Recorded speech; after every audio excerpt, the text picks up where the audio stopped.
অবৈধ স্থাপনার কারণে থমকে গেছে গোপালগঞ্জের মধুমতি নদীর বিল রুট চ্যানেলের ভাঙন রোধের কাজ।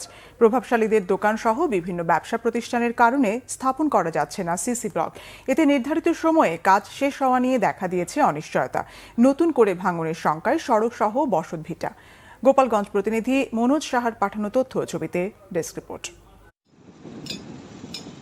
গোপালগঞ্জের মধুমতি নদীর বিল রুট চ্যানেলে 250 মিটার এলাকা জুড়ে ভাঙন দেখা দেয়ায় হুমকিতে পড়ে টেকেরহাট আঞ্চলিক মহাসড়ক, কলেজ, মসজিদ, বাজার সহ বিভিন্ন বাণিজ্যিক ভবন। ভাঙন রোধে 5 কোটি টাকা ব্যয়ে প্রকল্প বাস্তবায়নের উদ্যোগ নেয় পানি উন্নয়ন বোর্ড। ঠিকাদারের মাধ্যমে শেষ হয় ডাম্পিং কাজ। তবে অবৈধ স্থাপনা থাকায় ব্যাহত হচ্ছে সিসি ব্লক তৈরির কাজ। অবৈধ স্থাপনার কারণে আমাদের ব্লক প্লেসিংয়ে সমস্যা হচ্ছে। দ্রুত এই অবৈধ স্থাপনা উচ্ছেদ করা হবে, তত দ্রুত আমাদের কাজ সম্পূর্ণ হবে। অবৈধ স্থাপনা উচ্ছেদ চায় স্থানীয়রা, আর স্থাপনার মালিকরা চায় পুনর্বাসন।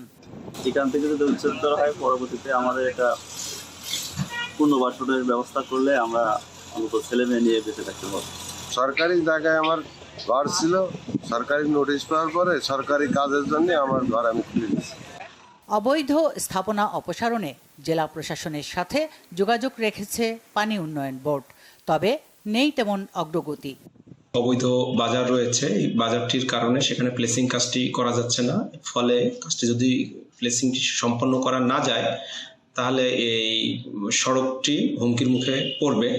এই বিষয়ে আমরা ইতিমধ্যে জেলা প্রশাসনের সাথে যোগাযোগ করেছি। আমরা ম্যাজিস্ট্রেট নিয়োগের মাধ্যমে সেখানে উচ্ছেদ করে কাজটি সম্পন্ন করার প্রক্রিয়াধীন রয়েছে।